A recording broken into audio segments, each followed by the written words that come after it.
My husband has been cheating with our teenage babysitter, who's now 3 months pregnant, to expose him before he manipulates her into silence. I'm Melissa, 34 years old, mother of 2, and apparently the world's biggest idiot. I found out 3 days ago. 3 days of pretending everything was normal while my insides twisted into knots. 3 days of watching my husband Derek kiss our kids goodnight, knowing what I knew. 3 days of looking at our babysitter Amber's Facebook profile picture over and over again, searching her 17-year-old face for answers I'd never find there. The thing is, I wasn't supposed to know yet. Amber told her best friend Kayla. Kayla told her older sister Morgan. And Morgan happens to work at the coffee shop I go to every Tuesday morning. Morgan pulled me aside yesterday. Her hands were shaking. "Mrs. Patterson, I need to tell you something. You're going to hate me for this, but if I don't say anything, I'll hate myself more." That's how it started, with Morgan's trembling voice in the back room of a coffee shop that smelled like burnt espresso, and my entire life falling apart. Derek. My Derek. The man who cried at our wedding, who held my hand through 2 difficult pregnancies, who still left me notes in my lunch bag sometimes. And Amber. Sweet Amber, who we'd known since she was 14, who started babysitting for us when she turned 16, who my daughter Lily adored, who Derek picked up and drove home every time she watched our kids because it was the responsible thing to do. I didn't go home right away. I sat in my car in the coffee shop parking lot for 2 hours, trying to breathe, trying to think. My phone kept buzzing with texts from Derek asking where I was, if I'd picked up his dry cleaning, normal mundane husband things that now felt like sandpaper against my skin. I needed proof. That's what I decided. Because maybe Morgan was wrong. Maybe it was a misunderstanding. Maybe Amber was pregnant, but it wasn't Derek's baby and somehow the story got twisted. But I knew. In that sick, hollow way you know things before your brain catches up. I knew. So I went home. I kissed Derek hello. I asked him about his day. And then I told him I was going to book club that night and wouldn't be back until late. I didn't have a book club. Instead, I went to Amber's house. She lived 3 streets over with her mom, Rebecca. I'd met Rebecca dozens of times. We'd chatted at school events, exchanged pleasantries when I dropped Amber off. She seemed nice, normal, like someone whose daughter wasn't sleeping with my husband. I parked down the block and waited. At 7:30, Rebecca left. I watched her car disappear around the corner, and then I walked up to the front door. Amber answered on the second knock. She was wearing pajama shorts and an oversized hoodie. When she saw me, all the color drained from her face. "Mrs. Patterson, hi.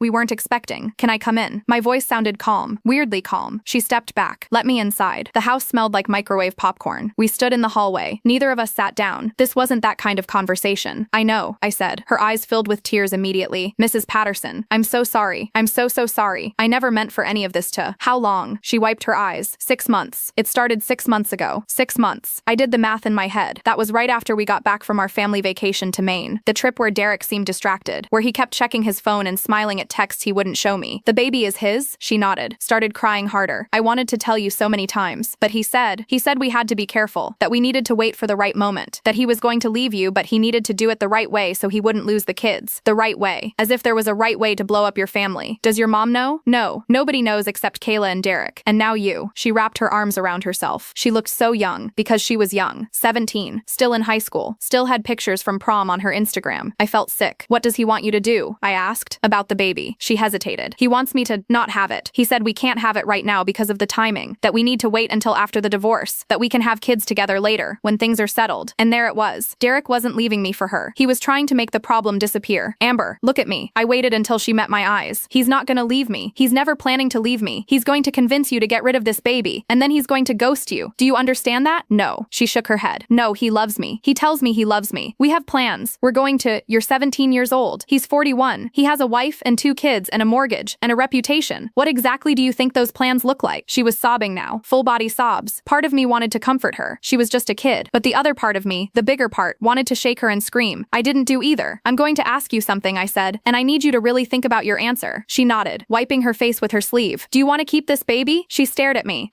Yes. I think so. I mean, I'm scared. But yes. Then keep it. Don't let him pressure you into doing something you'll regret. Whatever happens next, whatever I do, you make your own choice about this. Okay? She whispered. I left, went back to my car, sat there in the dark trying to figure out what came next. I couldn't go to Derek. Not yet. He'd lie. He'd manipulate. He'd turn it around somehow and make me question my own reality. I'd seen him do it before with smaller things. Missing money from our account. Suspicious text messages. He was good at making me feel crazy. I needed something he couldn't talk his way out of. So I went home, acted normal, put the kids to bed while Derek watched football in the living room. Then I took a shower and crawled into bed next to my husband and pretended to sleep. At 2 a.m., I snuck into his office. Derek kept everything on his laptop. I knew his password. It was Lily's birthday plus our anniversary year. Not exactly Fort Knox. I sat down in his chair, opened his computer, and started searching. The emails were archived in a folder labeled Client Files Anderson. Clever. Boring enough that I'd never click on it. But there they were. Hundreds of them. Starting 7 months ago. Hey beautiful. Can't stop thinking about last night. You make me feel alive again. I wanted to throw up, but I kept kept reading. There were photos too. Amber in lingerie. Amber smiling at the camera in what I recognized as a hotel room. Amber with her hand on her still flat stomach, captioned "Our Little Secret." And then I found the recent ones, from 2 weeks ago. Derek, we need to talk about options. Amber, what kind of options? Derek, I looked into clinics. There's one 2 towns over. I can drive you there on Saturday. Your mom won't have to know. Amber, I don't know if I want to do this. Derek, baby, we've talked about this. It's the only way. Once this is handled, we can be together. I'll tell Melissa everything, but not while you're pregnant. It's too complicated. Amber, you said that a month ago, and 2 months ago. When are you actually going to tell her? Derek, soon. I promise. But you need to trust me. This is what's best for everyone. Amber, what about what I want? A long pause. Derek, what you want? You're 17 years old. You don't know what you want. You think you do, but you don't. I'm the adult here. I'm making the responsible decision. Amber, I'm keeping it. I've decided. Derek, no, you're not. You're going to that clinic on Tuesday, and you're going to do what needs to be done. Because if you don't, if you keep this baby, I will deny everything. I will tell everyone you seduced me, that you've been obsessed with me for years, that you're lying about the baby being mine. Your reputation will be destroyed. No one will believe a word you say. I screenshot everything, sent it to my email, to my phone, to a cloud storage account Derek didn't know I had, but I kept digging, because if I was going to do this, I needed everything. I found more. Bank statements showing cash withdrawals I didn't know about, hotel receipts, charges to jewelry stores I'd never received gifts from. He'd bought her a necklace for her 17th birthday, $200, while telling me we needed to cut back on expenses. I found text messages he'd deleted from his phone but not from his laptop backup, messages from other numbers I didn't recognize, women I didn't know. This wasn't just about Amber. This was a pattern. How many others had there been? How many times had I believed his lies? I kept searching until almost 4 a.m. By the time I was done, I had enough evidence to bury him. Derek was still asleep when I crawled back into bed. The next morning, I called in sick to work, told Derek I had a stomach bug. He kissed my forehead, told me to rest, and left for his office downtown. As soon as his car pulled out of the driveway, I was on the phone. I need you to come over, I said to my sister Jennifer. Right now. She heard something in my voice. Didn't ask questions, just said she'd be there in 20 minutes. When she arrived, I showed her everything. The emails, the photos, the text messages, the financial records showing money spent on hotels and gifts. She sat on my couch with her hand over her mouth, crying. That son of a... She stopped herself. Looked at me. What are you going to do? I don't know yet, but I need you to help me figure it out. We spent the next 3 hours planning. Jennifer was a paralegal. She knew things. She made phone calls to lawyers she'd worked with, got me consultations scheduled for later that week, helped me start documenting everything. Our assets, our accounts, Derek's income. You need to open a bank account in just your name, she said. Start moving money. Not a lot. Just enough to cover a lawyer and living expenses for a few months. Do it slowly so he doesn't notice. Isn't that illegal? No. It's community property. You have every right to access it. You're just making sure you have resources when things get ugly, and they will get ugly. She was right. Over the next week, I moved small amounts of money into a new account. 500 here, 1,000 there. Nothing that would trigger alerts. I met with 3 lawyers, chose the best one. Her name was Victoria Chen. She was expensive, but she had a reputation for winning. This is going to be a fight, Victoria told me. Your husband will hire someone just as good, maybe better. You need to be prepared for him to get nasty. I'm prepared, but here's the thing. I didn't just want a divorce. I wanted Derek to face consequences, real ones, because Amber was 17, and in our state, that made Derek a criminal. The age of consent was 18. Derek knew that. He'd mentioned it once, years ago, when there was some case on the news. He'd been disgusted by it, called the guy a predator, said men like that deserve to be locked up, and now he was that man. I called the police that afternoon. The officer who took my statement was a woman named Detective Richards. She was probably in her 50s, with kind eyes and a no-nonsense demeanor. She listened to everything without interrupting, took notes, asked clarifying questions. This is going to be difficult, she told me when I finished. These cases always are. The victim is often reluctant to cooperate. They think they're in love. They don't see themselves as victims. I know, I said, but she's pregnant, and he's pressuring her to terminate. She told me that herself. Detective Richards nodded. We'll need to talk to Amber, get her statement, and we'll need the evidence you've collected. I gave her everything. The screenshots, the emails, the timeline. What happens now? I asked. We investigate. We build a case, and then we decide whether to press charges. How long does that take? Could be weeks. Could be months. These things don't move quickly. I didn't have months. Amber was already 3 months pregnant. Derek was already pressuring her. Every day that passed was another day he could convince her to do something she didn't want to do.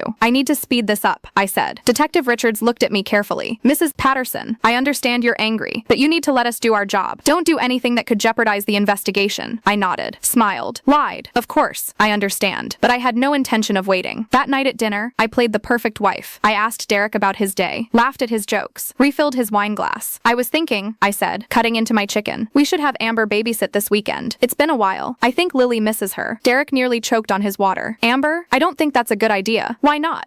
I heard she's been busy with school stuff. Probably doesn't have time. I'll I'll text her and ask. I pulled out my phone. Melissa, don't. His voice was sharp. Too sharp. I looked at him. Is there a reason you don't want Amber to babysit anymore? He forced a smile. No, of course not. I just don't want you to be disappointed if she's busy. I'll risk it. I sent the text right there at the table. Derek watched me do it. His jaw tight. Amber responded within 5 minutes. I'd love to. What time Saturday? I showed Derek the screen. See? She's available. He didn't say anything, just stared at his plate. The rest of dinner was silent. Derek excused himself early, said he had work to do in his office. I heard him on the phone. His voice was low, angry. I couldn't make out the words, but I knew he was talking to Amber. After the kids went to bed, I knocked on his office door. Everything okay? I asked. You seemed stressed at dinner. Fine. Just work stuff. You sure? You've been distant lately. He looked up at me. For a moment, I thought he might confess. Might tell me everything. But he didn't. I'm fine, Mel. Just tired. Big project at work. I nodded. Closed the door. Went to our bedroom and cried into my pillow so the kids wouldn't hear. Saturday came. I told Derek I had made plans with Jennifer. A girls' day. Shopping and lunch. He seemed relieved that I'd be out of the house. Amber arrived at noon. She looked nervous. Kept glancing at Derek. Lily's so excited you're here, I said, hugging her. Then I whispered in her ear. We need to talk later. It's important. She nodded. I left. But I didn't go meet Jennifer. Instead, I parked 2 streets over and waited. At 12:30, I texted Amber. Is he still there? Yes, she replied. He sent the kids to play in the backyard. He wants to talk. Record it. I texted back. Turn on your voice memo app and put your phone in your pocket. Don't let him see. 3 dots appeared. Disappeared. Appeared again. Okay, she finally sent. I waited. Every minute felt like an hour. I kept checking my phone, imagining what was happening in my house. At 1:15, my phone rang. It was Amber, Mrs. Patterson. Her voice was shaking. You need to come back. Now. I was there in 3 minutes. When I walked in, Amber was crying in the kitchen. Derek was nowhere to be seen. What happened? Where is he? She handed me her phone. The voice memo app was still recording. She pressed stop, then play. Derek's voice filled the kitchen, so I made an appointment. Tuesday at 3. The clinic is 2 hours away, so we need to leave by 1. Derek, I don't want to do this. Amber, baby, we've talked about this. It's the only way. Once this is handled, we can be together. I'll tell Melissa everything, but not while you're pregnant. It's too complicated. You said that a month ago, and 2 months ago. When are you actually going to tell her? Soon, I promise. But you need to trust me. This is what's best for everyone. What about what I want? A long pause. What you want. Derek's voice changed, became cold. You're 17 years old. You don't know what you want. You think you do, but you don't. I'm the adult here. I'm making the responsible decision. I'm keeping it. I've decided. No, you're not. His voice was hard now, scary. You're going to that clinic on Tuesday, and you're going to do what needs to be done. Because if you don't, if you keep this baby, I will deny everything. I will tell everyone you seduced me, that you've been obsessed with me for years, that you're lying about the baby being mine. Your reputation will be destroyed. No one will believe a word you say. Amber was sobbing on the recording. You said you loved me. I do love you. That's why I'm protecting you from yourself. This is for your own good, Amber. Trust me. The recording ended there. I looked at Amber. She was pale, shaking. Where is he? I asked. He left. When you texted that you were coming back, he said he had to go. Told me to keep my mouth shut or he'd make sure I regretted it. I sat down at the kitchen table. My hands were shaking. I'm going to call the police, I said. Right now. Are you ready for that? Amber nodded. I can't do this anymore. I can't keep lying. I can't keep pretending this is normal. I grabbed my phone and called Detective Richards. I have him, I said when she answered. I have him on recording. She arrived within 30 minutes. Brought another officer with her. A younger man who introduced himself as Officer Martinez. They sat with us in my living room. Listened to the recording 3 times. Took Amber's statement. Took my statement too. Detective Richards was writing everything down when she looked up at Amber. I need to ask you some difficult questions, she said gently. About the relationship. About what happened. I know it's hard, but we need details. Amber nodded. Took a deep breath. When did it start? Detective Richards asked. July 15th. I remember because it was my birthday. I turned 17. Had there been inappropriate contact before that? He'd been flirty for a few months. Complimenting me. Texting me things that seemed innocent but also kind of weird. Like, you look beautiful today. Or I can't stop thinking about our conversation. Did you tell anyone? No. I thought I was imagining it. He was Mrs. Patterson's husband. A dad. I didn't think he'd actually,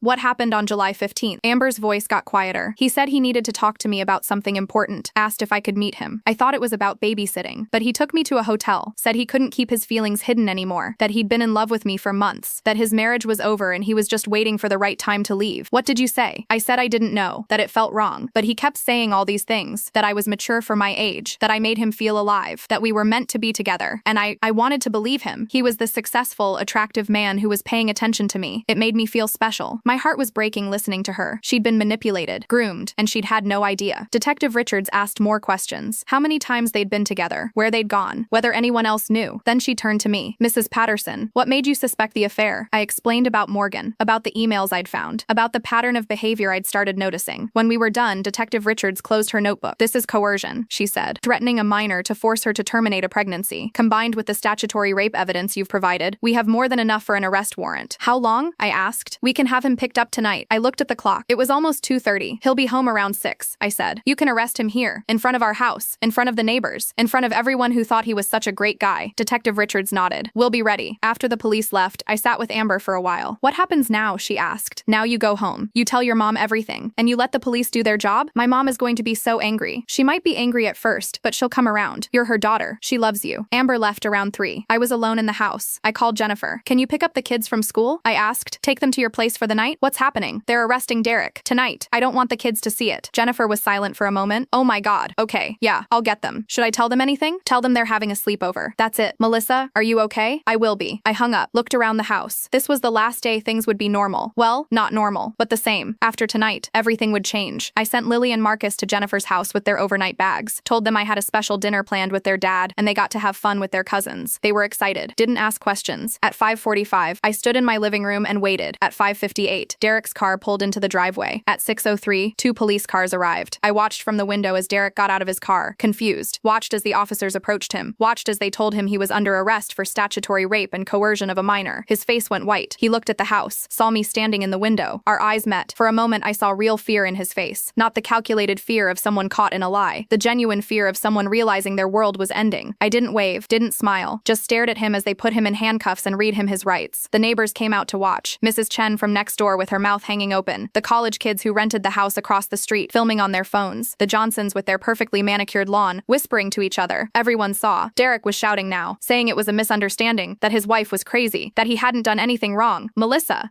tell them this is insane. I didn't move, didn't respond. They put him in the police car anyway. As they drove away, I finally moved from the window, sat down on the couch, started shaking. My phone started ringing immediately. Numbers I didn't recognize. Probably neighbors wanting to know what was happening. I didn't answer any of them. Instead, I poured myself a glass of wine, the expensive stuff Derek saved for special occasions. I sat on the back porch and watched the sun set and thought about what came next. The divorce, the trial, telling my kids that their father wasn't coming home, rebuilding a life I thought I had secure. It was terrifying, but it was also freeing. My phone rang again. This time it was Amber. Is it true? She asked. Did they really arrest him? Yes. She was quiet for a moment. My mom knows now. I told her everything. She's really upset, but she says she's going to support me, whatever I decide about the baby. That's good. That's really good. Thank you for believing me, for helping me. You could have blamed me, could have been angry at me. You're 17, Amber. He's a 41-year-old man. There's only one person to blame here. We talked for a few more minutes. She told me Rebecca had already called a lawyer, that they were going to make sure she had options. After we hung up, I sat in the silence of my empty house. This was my life now. Single mom, married to a criminal, soon to be divorced. I didn't sleep that night, just lay in bed staring at the ceiling, replaying everything in my head. The next morning, Derek's mother called me, screaming, "What have you done? You've destroyed him. Over what? Over nothing. You're vindictive and cruel, and I hope you're happy. Is that all?" I asked calmly. That girl is lying. She seduced him. She's been obsessed with him for years, and now she's trying to ruin his life. She's 17 years old. She was 16 when it started. Your son is a predator. How dare you? I hung up on her, blocked her number. Derek's lawyer called next, a man named Robert Brennan, who I knew had a reputation for defending wealthy men accused of bad things. "Mrs. Patterson, I'm representing your husband. He'd like to speak with you, to explain, to try to work this out." Work it out? He maintains his innocence. He believes there's been a misunderstanding. If you could just give me your email. I'm sorry? Your email address. I'm going to send you the name and number of my attorney. All future communication goes through her. I hung up before he could respond. Then Jennifer showed up with coffee and bagels and a plan. "We're changing the locks today," she said. "And tomorrow we're opening a new bank account in just your name. And then we're getting you the best divorce attorney in the state. I already have one. Victoria Chen." Jennifer's eyes widened. Victoria Chen. She's expensive. Derek can afford it. His assets are about to become community property. And given what he's done, I'm guessing I'll get a pretty favorable settlement. She was right. By the end of the week, I had changed the locks, opened new accounts, started the process of separating my life from Derek's. Victoria filed for divorce on Monday. Emergency custody of the children. Restraining order. Temporary support. Derek's lawyer fought it all. Said I was being vindictive. That I was using the arrest to gain an unfair advantage. But the judge wasn't buying it. Mr. Patterson is currently in jail awaiting arraignment on serious charges involving a minor. The judge said. Mrs. Patterson is currently in jail awaiting arraignment on serious charges involving a minor. The judge said. Mrs. Patterson's request for full custody is not only reasonable, it's prudent. Derek made bail 2 days later. His parents posted it. $50,000. He wasn't allowed to contact me or Amber or come within 500 feet of our house. He tried anyway. The first time was a text from a new number. "Melissa, please, we need to talk. This is all a huge misunderstanding." I forwarded it to Detective Richards and blocked the number. The second time was an email. Long, rambling, claiming that Amber had pursued him, that he'd tried to resist but she wouldn't leave him alone, that yes, he'd made a mistake, but it wasn't what it looked like. I forwarded that to Detective Richards too. The third time was a letter delivered to the house. notes, handwritten, begging me to reconsider, to think about the kids, to remember the life we'd built together. I gave that one to Victoria. He's violating the restraining order, she said. Each contact is a separate violation. Good. Let him dig his own grave. The story broke in the local news 2 weeks later. Local business owner arrested for statutory rape. They used Derek's professional headshot, the one where he's smiling in his expensive suit, looking respectable and trustworthy. The comments section was brutal. Some people defended him, said there must be more to the story, that Derek Patterson would never do something like that. But most didn't. Most saw it for what it was. Disgusting. I hope he rots in prison. That poor girl. His poor wife. Derek lost his job within days. The company didn't want the publicity. Couldn't risk being associated with someone accused of what he was accused of. His business partner, a man named Tom who I'd known for years, called me. Melissa, I'm so sorry. I had no idea. If I'd known, I would've. It's not your fault. Still, if there's anything I can do, anything you need, for what it's worth, we're removing him from the company. He'll get his share of the business, but he won't be involved in operations anymore. Thank you for telling me. Derek's friends stopped calling. His golf buddies made excuses. The men he'd spent every Sunday watching football with suddenly had other plans. He was alone. Meanwhile, I was drowning in support. Friends I hadn't talked to in years reached out. Neighbors brought over casseroles. Jennifer was at my house almost every day. The hardest part was telling the kids. I waited a week, let them settle into their new routine. Then I sat them down. Marcus was only 6. He didn't really understand. Daddy did something bad, he asked. Yes, something very bad. Is he in timeout? I almost laughed. If only it were that simple. Something like that. He's going to be away for a while. When is he coming back? Old enough to know something was seriously wrong. Old enough to read the news on her iPad even though I'd tried to hide it from her. She cornered me that night after Marcus went to bed. Why did the police take Daddy? I'd been dreading this question, preparing for it. But nothing really prepares you. Daddy made some bad choices, I said carefully. He did things that hurt people. And when adults do that, sometimes they have to face consequences. What kind of bad choices? The kind I'll explain more when you're older. Right now, I just need you to know that none of this is your fault. Daddy loves you very much, and so do I. But things are going to be different for a while. Her eyes filled with tears. Are you and Daddy getting divorced? Yes. Because of what he did? Yes. She was quiet for a long time. Then she said, good. That surprised me. Good. I heard you crying at night. For months. I heard you and Daddy fighting. I didn't know what it was about, but I knew something was wrong, and I was scared. So if him being gone means you stop crying, then good. I pulled her close, held her while she cried, while I cried. I'm sorry you had to hear that. I said, I'm sorry you've been scared. It's not your fault, Mom. It's Daddy's. The court ordered psychological evaluations for both of us to determine fitness for custody. I sat in a sterile office for 3 hours, answering questions about my childhood, my marriage, my mental health. The psychologist was neutral, clinical, took notes without expression. Tell me about your relationship with your husband. Which part? The part where I thought we were happy? Or the part where I found out he'd been lying to me for months? Both. I talked about meeting Derek in college, about our wedding, about the early years when everything seemed perfect. When did things start to change? The psychologist asked. I don't know. Looking back, there were signs I missed or ignored. He'd stay late at work, be secretive about his phone, get defensive when I asked questions. I told myself I was being paranoid. Do you blame yourself for what happened? Sometimes. I wonder if I'd been a better wife. Maybe he wouldn't have. I stopped, but that's not fair. That's what he'd want me to think. The truth is, he made choices. I didn't make him have an affair with a teenager. The psychologist nodded, wrote something down. Derek had his evaluation the next week. I wasn't there, but Victoria told me he cried, played the victim, said he'd made a mistake, but didn't deserve to have his life destroyed. The psychologist's report came back 2 weeks later. It recommended I retain primary custody, said Derek showed signs of narcissistic personality traits and poor impulse control, that he lacked insight into his own behavior and tended to blame others for his mistakes. I felt vindicated and sad, because this was the man I'd married, the man I'd built a life with, and I'd never really seen him clearly until now. The divorce moved forward. Derek's lawyer tried to paint me as vengeful, as someone using the legal system to punish her husband for an affair. Victoria shut that down fast. Mr. Patterson had a physical relationship with a minor, she said in court. This isn't about punishing him for an affair. This is about protecting Mrs. Patterson and her children from a man who has shown extremely poor judgment and a pattern of deceptive behavior. The judge agreed. I got the house, primary custody, more than half of our assets. Derek got supervised visitation with the kids once a month and a court order to pay child support and alimony. His lawyer tried to argue the amounts were too high, that Derek had lost his job and couldn't afford it. Your client should have thought about that before engaging in criminal behavior, the judge said. The criminal trial was scheduled for November, 8 months away. In the meantime, life continued in a strange new normal. I went back to work. My boss had been understanding about everything, gave me flexible hours, let me work from home when I needed to. The kids started therapy. A woman named Dr. Patricia Reeves, who specialized in children of divorce. Marcus went once a week, played with toys while Dr. Reeves asked gentle questions about his feelings. Lily went once a week too. She was more resistant at first, didn't want to talk to a stranger about her family, but Dr. Reeves was patient. Eventually, Lily opened up, talked about feeling angry, confused, embarrassed. All my friends know, Lily told me one night. They saw it on the news, they ask me questions, and I don't know what to say. What do you want want to say? I want to say my dad is a terrible person, that I hate him. But he's still my dad and I'm not supposed to hate him. You're allowed to feel however you feel. Anger, hate, love, confusion. All of it is okay. She nodded, but I could see she didn't quite believe me. The prosecutor assigned to Derek's case was a woman named Linda Harrison. She called me in for a meeting 3 weeks before the trial. I want you to be prepared, she said. Derek's lawyer is going to put Amber on trial. They're going to question her clothing choices, her social media posts, her past relationships. They're going to try to make the jury believe she knew exactly what she was doing. She was 16. I know. And we're going to hammer that point home. But juries can be unpredictable, especially in cases like this where the defendant is well-liked in the community. Derek's not well-liked anymore. Everyone knows what he did. Everyone knows what he's accused of doing. Until a jury convicts him, he's innocent in the eyes of the law. She walked me through what to expect, how long the trial would last, whether I'd need to testify. I might call you as a character witness, Linda said, to talk about Derek's relationship with Amber, what you observed, how he behaved around her. I never noticed anything inappropriate. That's actually helpful. It shows how careful he was, how he hid it even from you. The trial started on a cold November morning. I sat in the courtroom with Jennifer on one side and Rebecca, Amber's mom, on the other. Rebecca and I had become unlikely allies in all of this, united by our shared anger at Derek, our shared desire to protect Amber. Thank you for being here, Rebecca said as we waited for the trial to start. Amber was nervous about seeing him again. Is she ready? As ready as she'll ever be. Derek sat at the defense table in an expensive suit. His hair was cut. He looked respectable, trustworthy, like someone who definitely didn't have an affair with a teenager. The jury filed in. 8 women, 4 men, a mix of ages and backgrounds. I studied their faces, tried to guess what they were thinking. The prosecution went first. Linda Harrison stood up and addressed the jury. This case is about power and manipulation, she began. About a 41-year-old man who used his position of authority to groom and take advantage of a teenage girl. A girl who babysat his children. A girl who trusted him. A girl who was 16 years old when this began. She laid out the timeline, the emails, the text messages, the photos, the recording of Derek threatening Amber. The jury listened. Some took notes. Others just stared at Derek with expressions of disgust. Then Amber took the stand. She was visibly pregnant now, 6 months along, wearing a simple blue dress that her mom had bought for the trial. Linda walked her through everything. How she'd started babysitting for the Pattersons. How Derek had been friendly at first. How he'd started complimenting her, texting her, offering to drive her home even when I was available to do it. When did it become physical? Linda asked. Amber's voice was quiet. July 15th. Last year, my 17th birthday. Tell us what happened that day. He texted me that morning. Said happy birthday. Asked if I had plans. I said not really. Just dinner with my mom later. He said he wanted to give me a present. Asked if I could meet him. Did you think that was strange? A little, but I thought maybe he and Mrs. Patterson had gotten me a birthday gift. It didn't seem weird at the time. What happened when you met him? He picked me up from school. Said we were going somewhere special. But he drove to a hotel. I asked what we were doing there. And he said he couldn't keep his feelings hidden anymore. That he'd been in love with me for months. That his marriage was over. And he was just waiting for the right time to leave. How did you feel? Confused. Scared. But also flattered? He was this successful, attractive man who was paying attention to me. Telling me I was beautiful and special. I'd never felt that way before. What happened next? Amber's voice got even quieter. We went into the hotel room. He kissed me. I didn't really know what to do. I'd only kissed one boy before. A guy from my class. And it wasn't like this. Derek seemed so confident. Like he knew what he was doing. And I just went along with it. Did you have physical relations that day? Yes. Did you want to? She hesitated. I don't know. I didn't say no. But I also didn't really feel like I could say no. He was telling me all these things. That we were meant to be together. That this was special. That I made him feel alive. And I believed him. Linda asked more questions. About the pattern that developed. Weekly meetings at hotels. Texts and emails Derek sent her. Gifts he bought her. He gave me a necklace. Amber said. For my birthday. It was expensive. I wore it all the time. Thought it meant he really cared about me. When did you find out you were pregnant? Late September. I missed my period and felt sick all the time. I took 3 tests to be sure. What was your reaction? I was terrified. I'm 17. I'm still in high school. I don't have a job. But I thought maybe Derek would be happy. That this would make him finally leave Mrs. Patterson. That we could be a real family. What did Derek say when you told him? Amber's eyes filled with tears. He was angry. Really angry. Said I should have been more careful. That this complicated everything. Then he started looking into clinics where I could,